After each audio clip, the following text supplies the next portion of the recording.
Bismillahirrahmanirrahim. Assalamualaikum warahmatullahi wabarakatuh. Kami dari kelompok 8 penelitian pesantren riset Al-Muqtada. Pada kesempatan kali ini kami akan mempresentasikan proposal penelitian mengenai efektivitas media pembelajaran e-learning terhadap hasil belajar siswa pada mata pelajaran matematika wajib kelas 12 MAN 1 Kota Cirebon. Dengan anggota kelompok kami yang pertama yaitu Eka Erni, yang kedua Amanatul Khomisa, yang ketiga Raudatul Jannah, dan terakhir yaitu Hikmatul Laili. Pada kesempatan kali ini kami akan memaparkan terkait pendahuluan, tinjauan kepustakaan, dan metode penelitian. Pada pendahuluan kami akan mencakup latar belakang, rumusan masalah, tujuan penelitian, dan manfaat penelitian. Yang pertama yaitu latar belakang.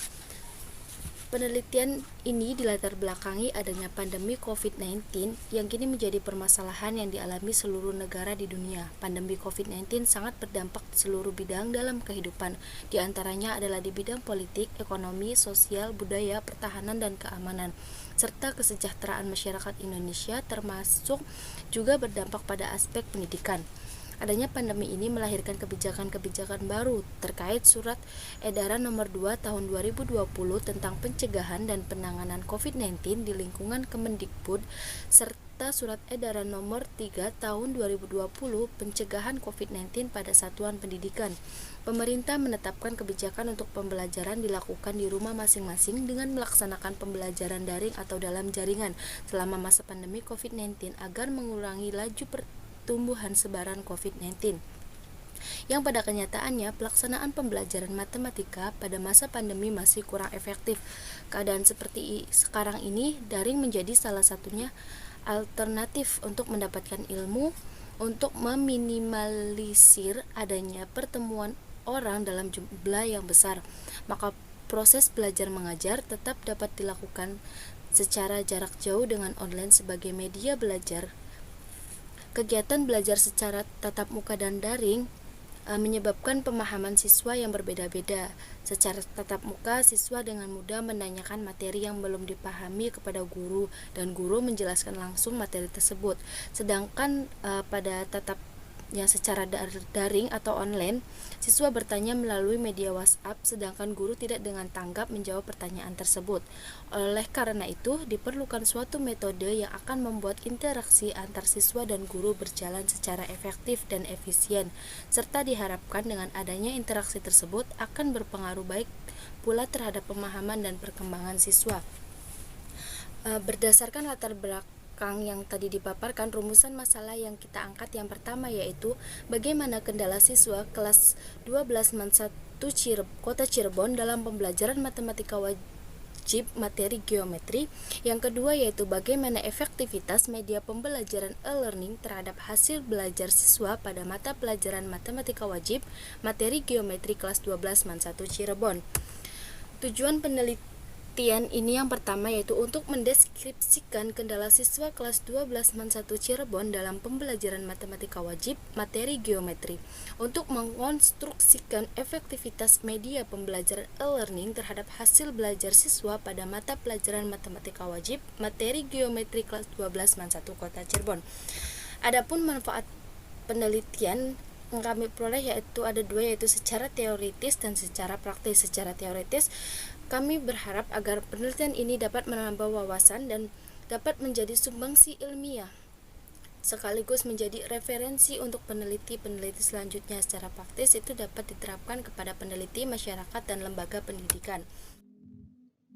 Selanjutnya yaitu mengenai tinjauan kepustakaan. Nah, pada tinjauan kepustakaan ini terdapat 4 bagian yang akan kami sampaikan. Yang pertama mengenai penelitian terdahulu, yang kedua landasan konseptual, yang ketiga landasan teori, dan yang keempat kerangka berpikir. Pada penelitian terdahulu, kita mengambil 3 judul penelitian. Yang pertama ada implementasi pembelajaran matematika dengan media e-learning, materi bangun ruang dimensi 3 di SMA Wali Songo Semarang. Kemudian yang kedua ada deskripsi penggunaan media e-learning dalam pembelajaran matematika di masa pandemi COVID-19. Yang ketiga analisis penggunaan media pembelajaran kontekstual pada materi bangun ruang. Nah, penelitian ini terdapat persamaan dan perbedaan antara penelitian yang sebelumnya dengan penelitian kami. Nah, seperti pada judul yang pertama, persamaannya itu bahan kajiannya sama, yakni menggunakan media learning, dan yang membedakan ialah penggunaan media pembelajaran. Pada penelitian kami itu lebih fokus pada penggunaan media learning pada pembelajaran daring. Nah, yang untuk judul kedua, ini persamaannya bahan kajiannya sama mengenai penggunaan media learning di masa pandemi COVID. Nah, yang membedakan matematika secara umum pada tingkat SMP. Nah, sedangkan untuk penelitian kami itu fokus pada pembelajaran matematika siswa SMA kelas 12, tepatnya di materi geometri. Untuk judul yang ketiga, ini yang tahun 2021, itu persamaannya bahan kajiannya sama mengenai media pada materi bangun ruang, tepatnya geometri SMA kelas 12. Yang membedakan ialah penggunaan media kontekstual dalam tatap muka. Nah, penelitian kami itu lebih pada penggunaan media learning dalam pembelajaran daring. Pada landasan konseptual ada 3 poin penting. Di sini ada media pembelajaran, yang kedua kemudian ada e-learning, yang ketiga ada geometri. Nah, media pembelajaran ini merupakan segala sesuatu yang menyangkut software dan hardware yang dapat digunakan untuk menyampaikan materi bahan ajar dari sumber pembelajaran ke siswa, yang mampu merangsang pikiran, perasaan, perhatian, dan minat pelajar sedemikian sehingga pembelajaran lebih efektif. Nah, e-learning itu merupakan singkatan dari electronic learning, yang merupakan aplikasi proses transformasi pendidikan dari konvensional menjadi digital sebagai cara baru dalam proses belajar mengajar. Nah, e-learning ini digunakan sebagai pendukung dalam proses belajar mengajar dengan menggunakan internet dan jaringan komputer ataupun HP. Yang ketiga yaitu geometri. Nah, geometri ini merupakan suatu ilmu matematika yang sangat terkait dengan bentuk, ukuran, dan penempatan. Geometri ini merupakan suatu cabang ilmu pengetahuan yang membahas tentang sifat-sifat ruang benda-benda yang berhubungan dengan bentuk dan besarnya benda-benda tersebut. Untuk landasan teori, kami menggunakan teori efektivitas dan teori pembelajaran. Suatu penanda efektivitas mengilustrasikan jangkauan, akibat, dan pengaruh atau dampak dari keluaran program dalam mewujudkan tujuan dari suatu program. Semakin besar kontribusi keluaran yang dihasilkan terhadap pencapaian tujuan yang ditentukan, maka semakin efektif kinerja suatu organisasi. Nah, Hamalik dalam Fahrul Raji menyatakan bahwa pembelajaran adalah suatu kombinasi yang tersusun meliputi unsur-unsur manusiawi berupa siswa dan guru, material seperti buku, papan tulis, kapur, dan alat belajar, fasilitas seperti ruang kelas, audio, visual, dan proses saling mempengaruhi yang mencapai tujuan pembelajaran. Di sini ada kerangka berpikir. Seperti yang kita tahu, adanya pandemi COVID-19, kemudian ada surat edaran nomor 2 tahun 2020 tentang pencegahan dan penanganan COVID-19 di lingkungan Kemendikbud, serta surat edaran nomor 3 tahun 2020 mengenai pencegahan COVID-19 pada satuan pendidikan, yang dimana mengharuskan penggunaan media pembelajaran secara e-learning. Nah, tentu dalam penggunaan media pembelajaran e-learning ini terdapat kendala dalam proses pembelajarannya dan sangat mempengaruhi terhadap hasil belajar siswa. Maka dari itu, kami akan menguji efektivitas media pembelajaran e-learning terhadap hasil belajar siswa pada mata pelajaran matematika wajib kelas 12, tepatnya pada materi geometri. Baik, selanjutnya ialah mengenai metode penelitian. Yang pertama yakni mengenai pendekatan penelitian. Pendekatan yang digunakan dalam penelitian ini adalah pendekatan penelitian kuantitatif, di mana penelitian kuantitatif ini identik dengan angka-angka dan penghitungan statistik. Pada penelitian yang berjudul Efektivitas Media Pembelajaran e-Learning terhadap hasil belajar siswa kelas 12 MAN 1 Kota Cirebon ini menggunakan pendekatan penelitian kuantitatif karena yang menjadi objek penelitian adalah efektivitas yang mana dapat diukur dengan angka. Kemudian selanjutnya ialah jenis penelitian. Jenis penelitian yang digunakan dalam penelitian ini ialah penelitian studi kasus, yang mana penelitian ini akan dilakukan studi kasus di MAN 1 Kota Cirebon, yang mana menganalisis mengenai kasus efektivitas penggunaan media pembelajaran e-learning terhadap hasil belajar siswa pada mata pelajaran matematika wajib, khususnya pada materi geometri kelas 12 MAN 1 Kota Cirebon. Kemudian untuk fokus penelitian sendiri, fokus penelitian kami yakni pada efektivitas media pembelajaran e-learning dalam pembelajaran mata pelajaran matematika wajib kelas 12 MAN 1 Kota Cirebon. Dan lokasi penelitiannya ialah di Madrasah Aliyah Negeri 1 Kota Cirebon yang terletak di Jalan Pilang 31, Kelurahan Sukapura, Kecamatan Kejaksan, Kota Cirebon, Jawa Barat.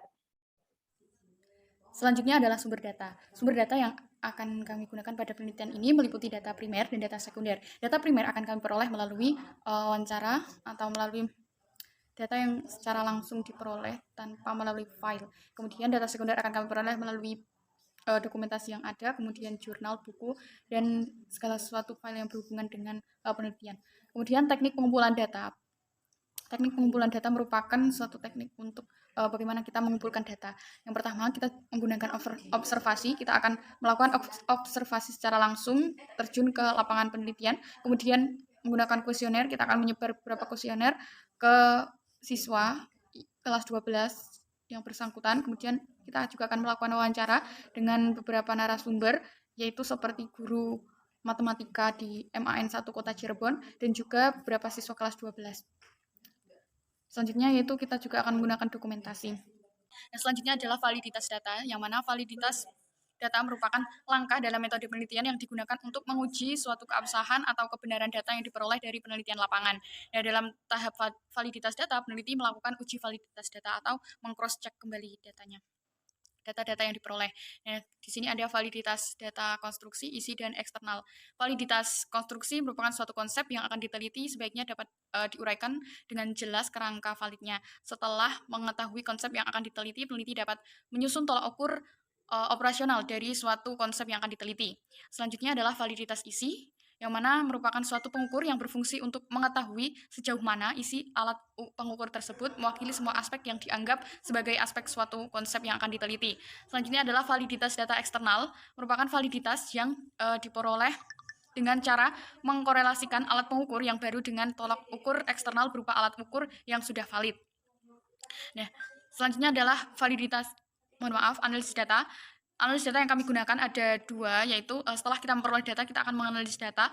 Yang pertama ada deskriptif dan yang kedua ada inferensial. Analisis data dengan menggunakan statistik deskriptif merupakan hal ini dengan mendeskripsikan semua data dari semua variabel, yaitu variabel media pembelajaran e-learning berupa variabel X dan variabel efektivitas pembelajaran berupa variabel Y untuk menjawab perumusan masalah pertama dan kedua dalam bentuk persentase, distribusi frekuensi, kemudian histogram, grafik, dan lain sebagainya. Lalu kemudian dianalisis datanya. Selanjutnya itu analisis data inferensial. Analisis data statistika inferensial merupakan teknik statistika yang digunakan untuk menganalisis data dan hasilnya diberlakukan dalam suatu penelitian. Hal ini berguna untuk menarik kesimpulan mengenai suatu variabel yang diteliti berdasarkan data yang diperoleh untuk diumumkan atau digeneralisasikan dalam suatu populasi. Hal ini bertujuan untuk mewakili atau mempresentasikan populasi. Demikian presentasi dari kelompok 8. Terima kasih atas perhatiannya. Wassalamualaikum warahmatullahi wabarakatuh.